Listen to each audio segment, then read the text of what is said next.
आप लोगों को सुनील कुमार चैनल पर स्वागत है। आप लोगों को पढ़ने को मिल रहा है 10th क्लास एनसीईआरटी बुक है जो 13.1 है पृष्ठीय क्षेत्रफल और आयतन। तो ये पहला क्वेश्चन है 13.1 का, दो घनों जिनमें प्रत्येक का आयतन 64 सेंटीमीटर क्यूब है। यहाँ पर क्वेश्चन है दो घनों जिनमें प्रत्येक का आयतन 64 सेंटीमीटर क्यूब है के संलग्न फलकों का मिलाकर दो फलक मिलाकर दो घन मिलाकर एक ठोस बनाया जाता है। एक ठोस बनाया जाता है, इससे प्राप्त घनाभ का पृष्ठीय क्षेत्रफल ज्ञात कीजिए। जब हम दो को घन जोड़ेंगे तो हम जानेंगे कि घनाभ हो ही जाएगा। ठीक है, तो दो को घन हम बना दिए यहाँ पर और दोनों को जोड़ दिया गया। और कह रहा है यहाँ पर देखेंगे हम लोग कि प्रत्येक का आयतन 64 सेंटीमीटर क्यूब है, तो लिखेंगे घन का आयतन बराबर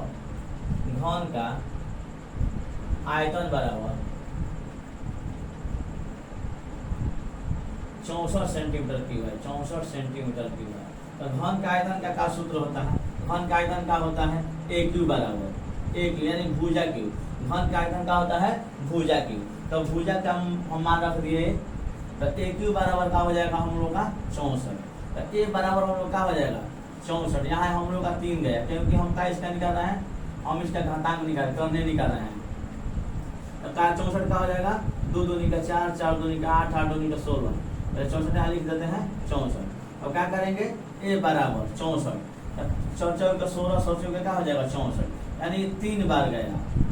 घन हम करते हैं, किसी का वर्ग करते हैं तो 2 बार 2 को संख्या मिलता है तो उसको निकाल देते हैं, और जब घन करते 3 को संख्या मिलता है उसको निकाल देते हैं। ठीक है, 4 का गया 3 को है, ए बराबर क्या हो जाएगा हम लोग को 4 सेंटीमीटर। ए बराबर क्या हो जाएगा 4 सेंटीमीटर। समझ में आया आप लोगों को? ए बराबर 4। अब हम क्या करेंगे, जब ए का मान 4 सेंटीमीटर आया तो मान लीजिए कि घन है तो इसका भी 4 सेंटीमीटर हो जाएगा, इसका भी 4 सेंटीमीटर हो जाएगा, इसका भी 4 सेंटीमीटर, इसका भी 4 सेंटीमीटर, ये भी 4 सेंटीमीटर, ये भी 4 सेंटीमीटर। तो सब क्या हो गया हम लोग का 4 सेंटीमीटर हो गया। 4 सेंटीमीटर, 4 सेंटीमीटर, ये भी 4 सेंटीमीटर, ये भी 4 सेंटीमीटर, ये भी 4 सेंटीमीटर, ये भी 4 सेंटीमीटर हो गया हम लोग का। अब हम देखेंगे कि इसका जब हम जोड़ दिए हम लोग का 4 4 कितना हो जाएगा, इसका लंबाई कितना हो जाएगा 8 सेंटीमीटर, लंबाई कितना हो जाएगा 8 सेंटीमीटर, और इसका चौड़ाई कितना हो जाएगा, चौड़ाई हम लोग का 4 सेंटीमीटर, और ऊंचाई कितना हो जाएगा हम लोग का 4 सेंटीमीटर। ठीक है, अब हम देखेंगे अब जो घन जो हम जोड़े हैं इसको एक ठोस बनाया जाए जिससे प्राप्त घनाभ का पृष्ठीय क्षेत्रफल। जब जोड़ेंगे दो घन तो घनाभ हो गया है। अब हम क्या करेंगे, घनाभ का पृष्ठीय क्षेत्रफल, घनाभ का पृष्ठीय क्षेत्रफल का सूत्र होता है आप लोग जानते हैं 2 × LB + BH + HL सूत्र होता है, वर्ग इकाई का वर्ग इकाई। क्योंकि कोई भी हम लोग सूत्र निकालते हैं, कोई भी हम लोग निकालते हैं पृष्ठीय क्षेत्रफल, कोई भी हम क्षेत्रफल निकालते हैं तो हम लोग का क्या होता है वर्ग इकाई में होता है। आयतन निकालते हैं तो क्या होता है घन इकाई में होता है। ठीक है, अब देखेंगे इसका लंबाई हम लोग कितना है, लंबाई कितना होगा 4 4 8 सेंटीमीटर।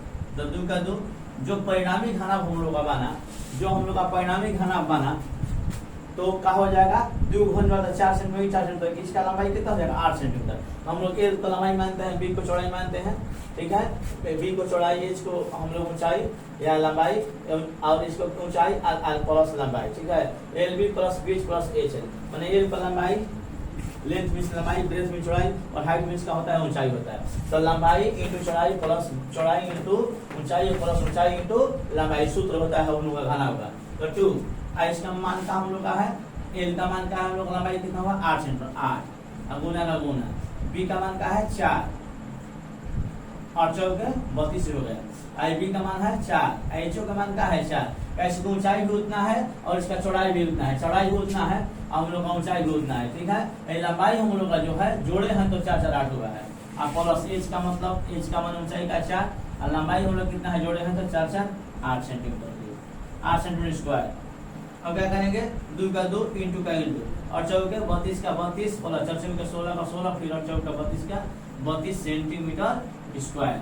अब क्या करेंगे 2 का 2 32 32 64 6 17 10 80 80 सेंटीमीटर स्क्वायर। 80 दूनी का हो जाएगा 160 सेंटीमीटर स्क्वायर। यानी जो घनाभ का पृष्ठीय क्षेत्रफल हम लोग आया है, जो घनाभ का पृष्ठीय क्षेत्रफल आया है हम लोग का 160 सेंटीमीटर स्क्वायर। ये हम लोग का क्या हो गया आंसर हो गया।